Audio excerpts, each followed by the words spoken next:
نبی پاک صلی اللہ علیہ وسلم کے ساتھ نسبت کا ہونا ساری نسبتوں سے اعلیٰ ہے، اور کیوں نہ ہو، قرآن مجید اس پر گواہ ہے۔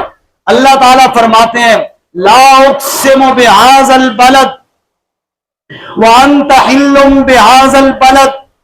مکہ مکرمہ واقعی بڑا عظیم شہر تھا، یہاں پہ اللہ کے نبی ابراہیم علیہ السلام بھی آئے، اسماعیل علیہ السلام بھی آئے، زمزم کا کنواں بھی ادھر ہی ہے، لیکن اللہ کا کعبہ بھی ادھر ہی ہے، لیکن اللہ تعالیٰ نے اس مکے کی گلیوں کی قسم اس وقت تک نہیں کھائی جب تک مکہ کی گلیوں میں آمنہ کے لال کے قدم نہیں لگے تھے۔ زور سے کہو سبحان اللہ۔ آپ صلی اللہ علیہ وسلم جب مکہ کی گلیوں سے گزرے نا تو اللہ تعالیٰ نے قسم کھا کے فرمایا لا اقسم بہذا البلد وانت حل بہذا البلد، میں اس مکے کی قسم کیوں نہ کھاؤں، اس مکے میں میرا محبوب جو جمتا ہے۔ مکے کے کافروں میں ابو جہل جیسا کافر بھی ہے، مکے کے کافروں میں ابو لہب جیسے کافر بھی ہیں، مکے کے کافروں میں عتبہ اور شیبہ جیسے لعین بھی ہیں، بڑے بڑے کافر ہیں، اتنے بڑے کافر کہ کعبے کا غلاف پکڑ کر کہتے ہیں اللہم ان کان ھذا ھو الحق من عندک فامطر علینا حجارۃ من السماء۔ ان کے کفر کا اندازہ کیجئے، کعبے میں آ کے کہتے ہیں اے اللہ اگر قرآن تیرا کلام ہے، محمد صلی اللہ علیہ وسلم واقعی تیرا نبی ہے، ہم نہیں مانتے تیرے قرآن کو، ہم نہیں مانتے تیرے نبی کو، فامطر علینا حجارۃ من السماء، ہمارے اوپر آسمان سے پتھر برسا دے، ابے تیرا بھی عذاب علیم، کوئی اور عذاب دے کے ہمیں تباہ و برباد کر دے، ہم نہیں مانتے تیرے قرآن کو، ہم نہیں مانتے تیرے نبی کو۔ یہ کعبے کا غلاف پکڑ کے کہہ رہے ہیں، اور اللہ تعالیٰ جواب میں کیا فرماتے ہیں؟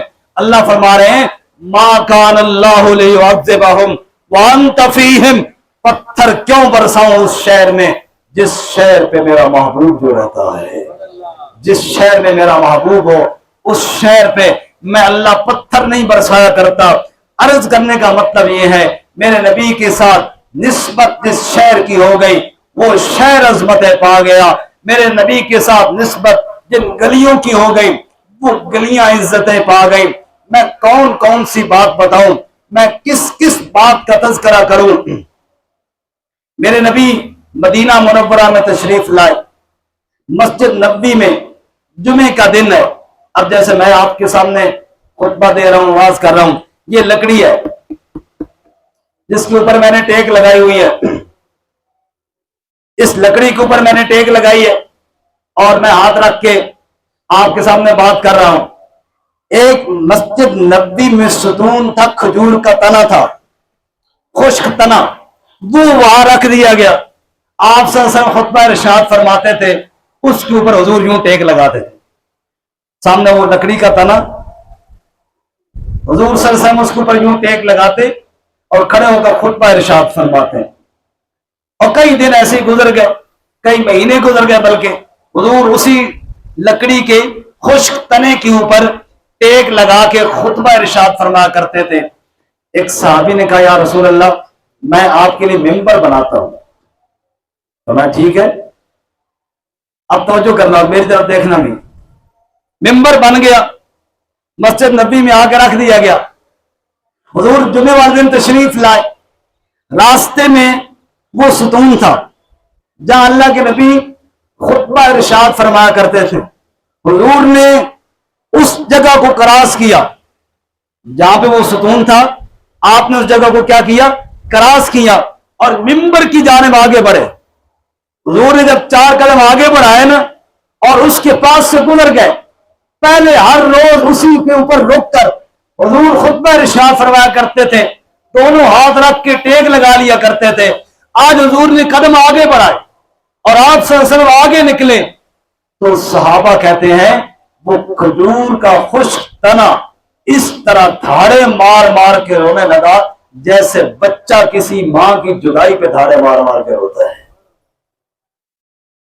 اس سے رونے کی آواز آئی، جب وہ رویا تو آپ صلی اللہ علیہ وسلم پھر واپس ہوئی، پھر آپ نے اس کے اوپر ہاتھ رکھے، پھر اس کے جیسے بچے کو دلاسا دیا جاتا ہے، آپ نے اس کو اپنے ساتھ لگایا اور ارشاد فرمایا اگر تو اس بات پہ راضی ہوتا ہے کہ اللہ تجھے جنت میں اس جنت کا حصہ بنائیں گے جس جنت میں میں روز رہا کروں گا، تو چپ کر جا۔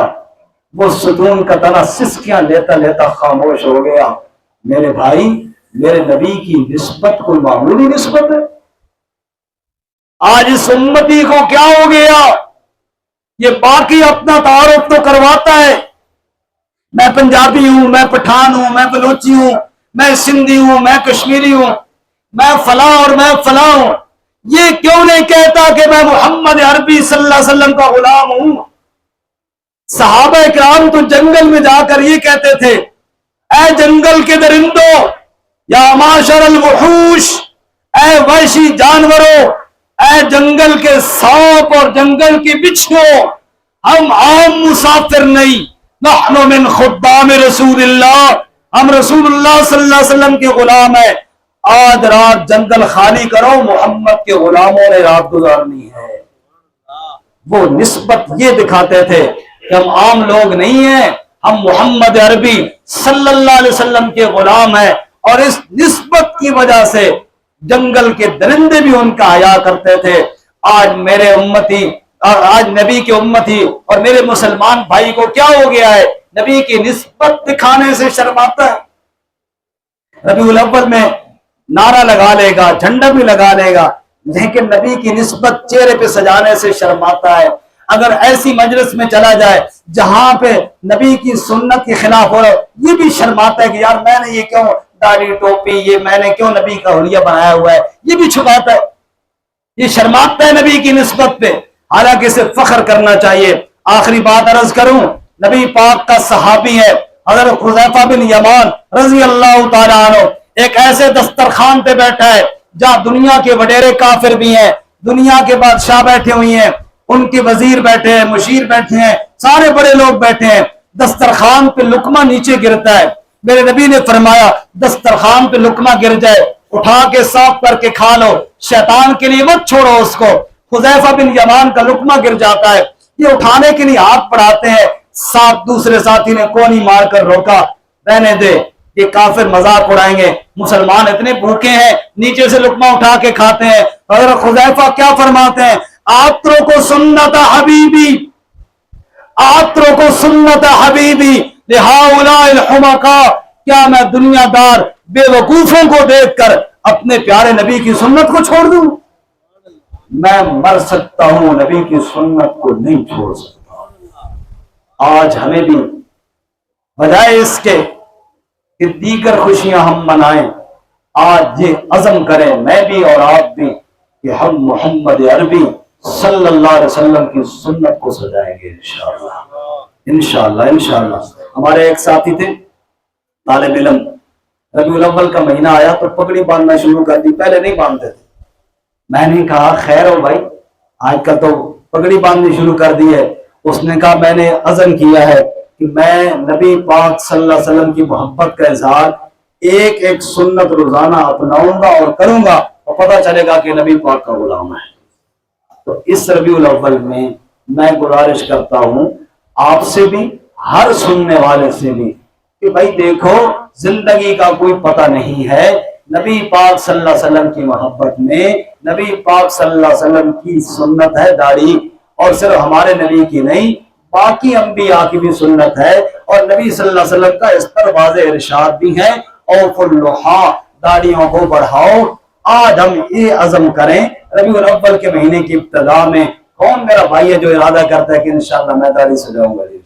اور ماشاءاللہ جی ماشاءاللہ، اللہ تعالیٰ قبول فرمائے جی۔ یہ عزم، یہ ہے طریقہ اصل، باقی ساتھی بھی ارادہ کریں، اس طرح ایک ایک سنت کو اپنائیں، نبی پاک کی سنتوں کو رواج دیں گے تو بدعات کا کلا کما ہوگا، اور ورنہ چیخنے سے اور تقریریں کرنے سے کوئی فائدہ نہیں ہے۔